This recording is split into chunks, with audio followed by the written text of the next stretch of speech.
Yo, what's up muli mga ka-cottage, magandang hapon sa ating lahat. Yan, so mega shoutout pala sa lahat at mapagpalang araw po sa ating lahat. Yan mga ka-cottage. At andito na tayo sa may itong Barangay Duterte. So kanina andun po tayo sa may South B Road. Yan, so yun nga po mga ka-cottage ay kinonfirm lang natin mga ka-cottage, hindi naman natin yan na kinukuha yung pagpunta ni Sir. So nakita ko lang yung pumunta tayo doon sa may Arroyo South B R Castillo mga ka-cottage, ay yun po yung mga nakita natin. So kinonfirm lang natin, so baka doon yung huling daanan sa paggawa ng Davao Coastal Road. Ngunit sa ating pagpunta ay parang mahirap kung doon po sa South B. Napakarami pong mga matatamaan. Yung mga factory na yun ay sa tingin ko hindi po mga ka-cottage. At hindi ko na nga pinantahan yung dulo kasi hindi ko alam. Pasikot-sikot talaga mga ka-cottage. Hindi natin alam yung lugar. Yan.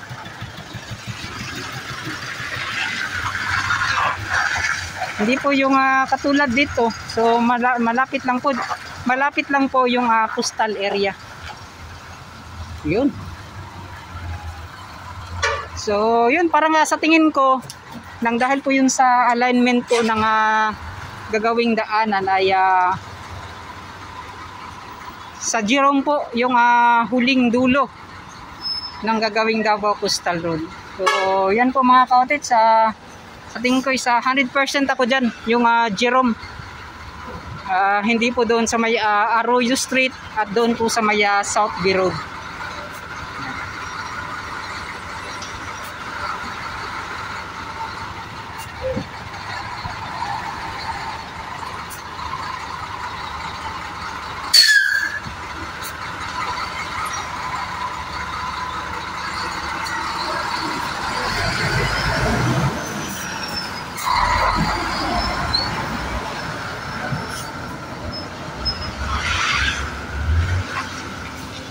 Yun mga ka-cottage, so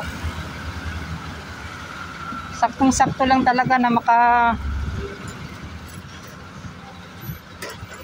yung dalawang malalaking truck na makadaan. Kita naman ninyo.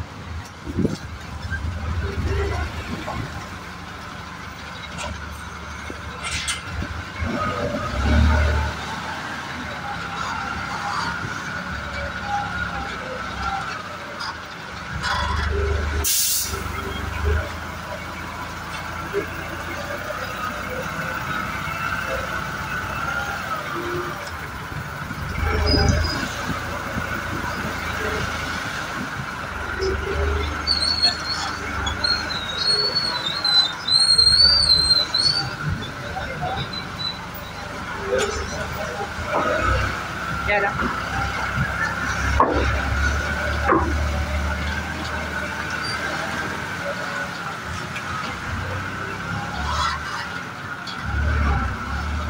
Kuya.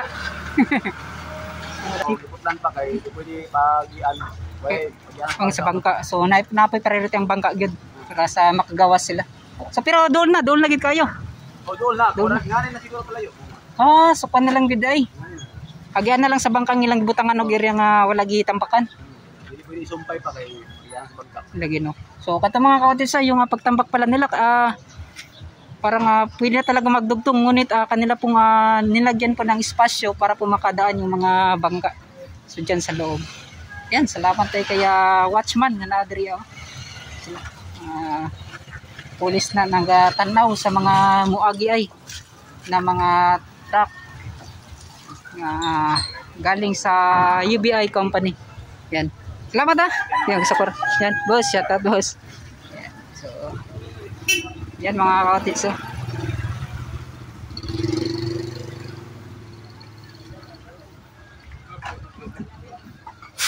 So ito, napakadilis ng araw mga ka-cottage. So tingnan nyo, July 1 pa po sila tambak. June, July, August, September, October, November, 4 months pa lang po mga ka-cottage. Ngunit napakahaba na po ng pagtambak na kanilang ginagawa.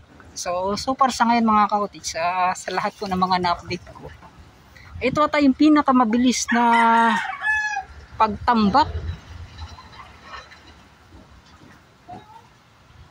Dahil po sa 4 months, makita naman po ninyo mga ka-cottage, ano na po yung mga pagbabago. Yan.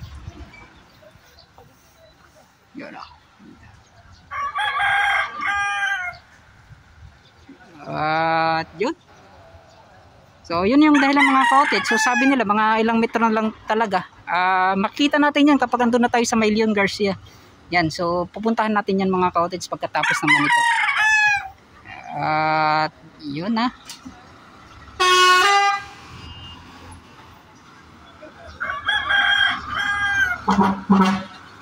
Yan, shout out kay sir. So, iba-iba talaga yung mga nagsasabi mga ka-cottage. So, sabi nila na huwag ka na lang daw magsalita, i-video mo na lang. Yung iba, magbinisaya ka na lang para ma-fun. Yung iba, magtagalog para maunawaan ng iba. So, gano'n na minsan hindi man natin yan ma-fun mga ka-cottage. Hindi natin yan maintindihan kung bakit. Ngunit, siguro ginagawa na lang natin kung saan po tayo komportable. At yun.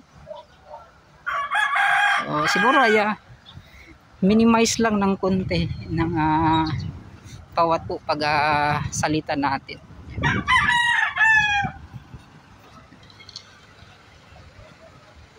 So ganun na po kahaba yung doon sa may ang tawag nito, yung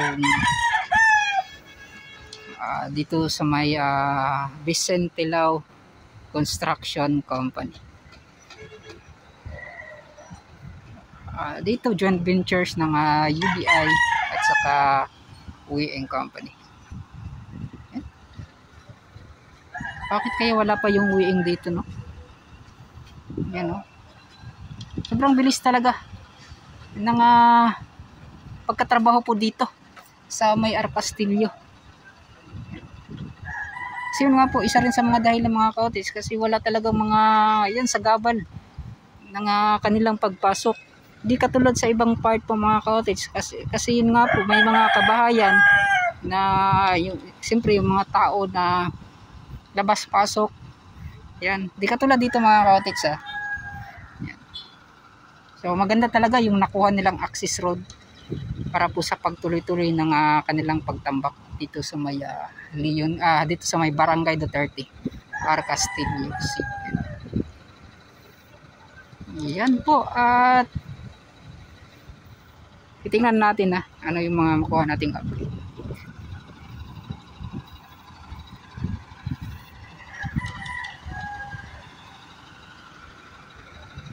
Yan naglalagay po yung Vicente Lau ng concrete block. So magaling yung pagkakawa nila mga ka-cottage kasi nga po ay yun na talaga nila yung bawat harang sa gilid para kapag magtambak po sila, so dire-diretso na po, wala na pong aberya para yung mga buhangin hindi na po ma-wash out. Yan. So magaling talaga pudus sa Vicente Lau Company. So shout out pala sa Vicente Lau.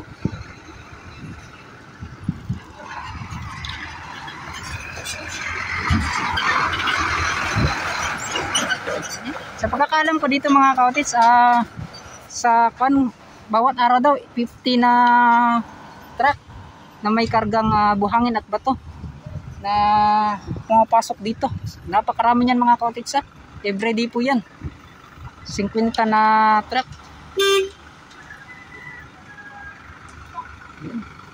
Pupunta tayo doon sa unahan mga ka-cottage.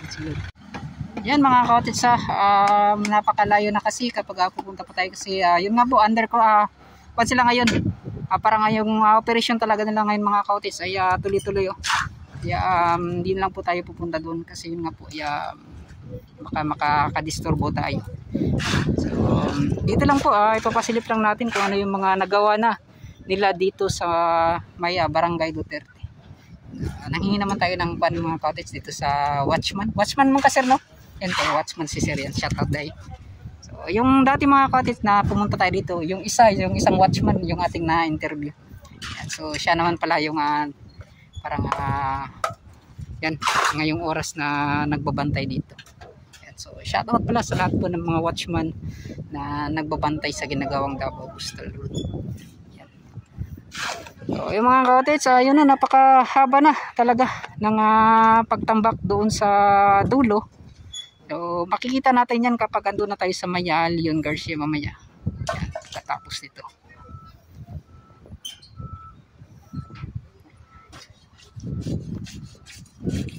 Sobrang bilis.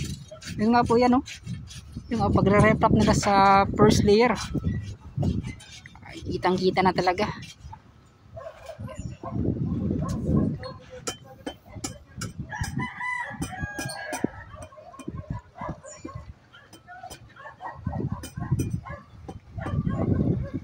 Si sir. Sir, ang hapon. Yan, so shout out kay sir. Nasa to ninyo, sir? Nasa to ninyo? Sa soil testing to? Gina-soil testing kaya punta diri, no? Maayo.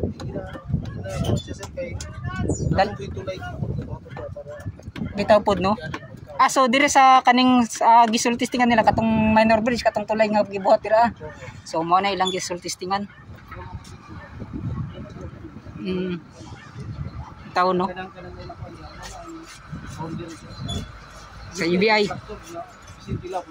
Dito. So mo na siya, no? So maayo at least gisoil testing gid kung humok ba or gahi ang pan, no? Lagi, maray mabawaan gid kung asay kalalom. So yung mga cottage, so salamat kay sir na pinaliwanag niya mga cottage kung ano yung mga meron dito. So ito na nga ay yung mga kagamitan mga cottage parang unti-unti na lang inilagay doon. Yan, no?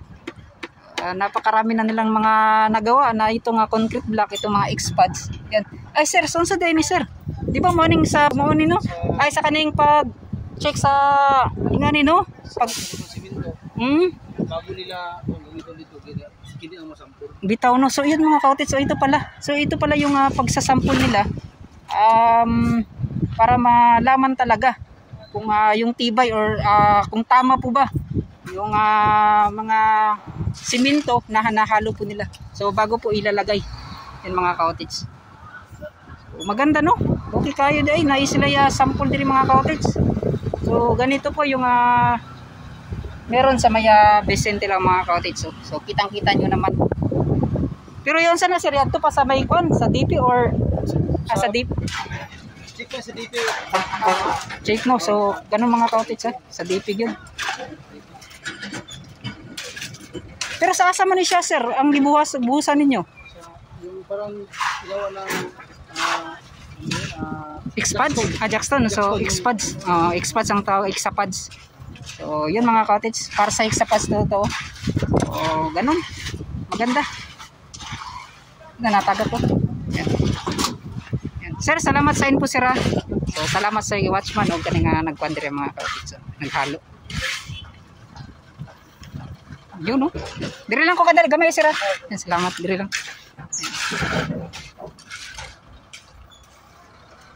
So yun mga cottage, so yung kahabaan dito sa Maya itong Vicente Lao. Yan. So napakabilis. Yan. Mega shoutout. At sana yun nga po ay wala nang aberya, tuloy-tuloy na para matapos na itong Davao Coastal.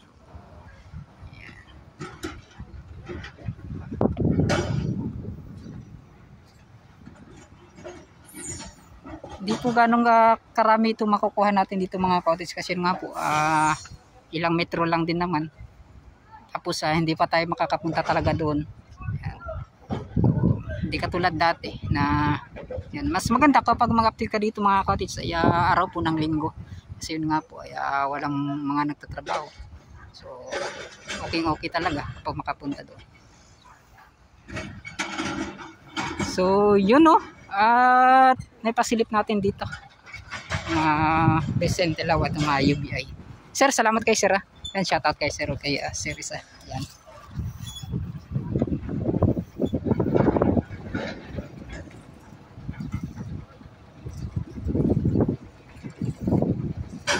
Doon tayo mga ka-otex. So, try natin magtanong.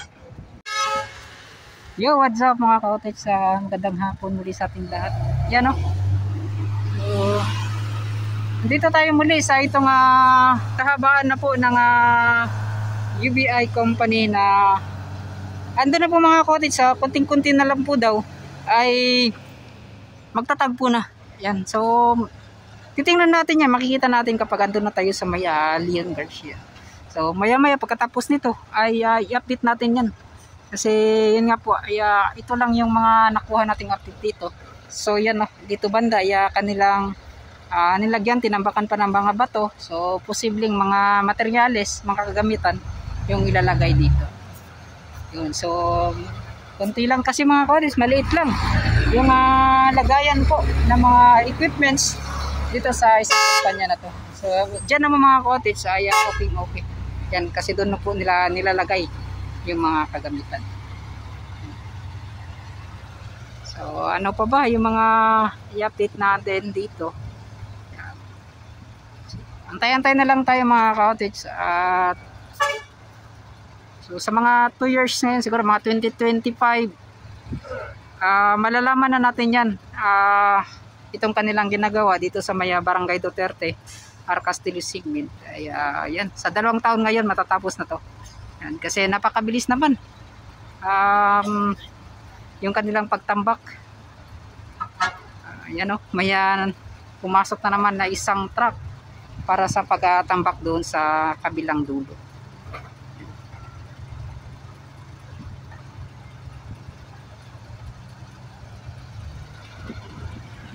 Maganda yung mga pangyayari dito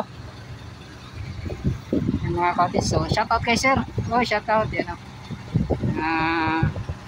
truck operator yan.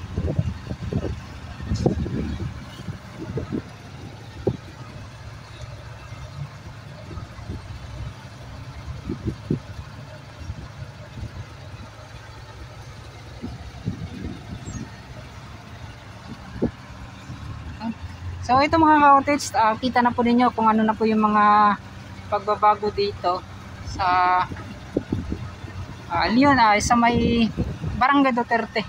Yan, Castillo Segment. So maraming salamat para sa lahat ng mga solid supporters natin, solid viewers, solid subscribers. Yan. So mega shoutout para sa inyong lahat, lalo na sa mga FWs natin dyan.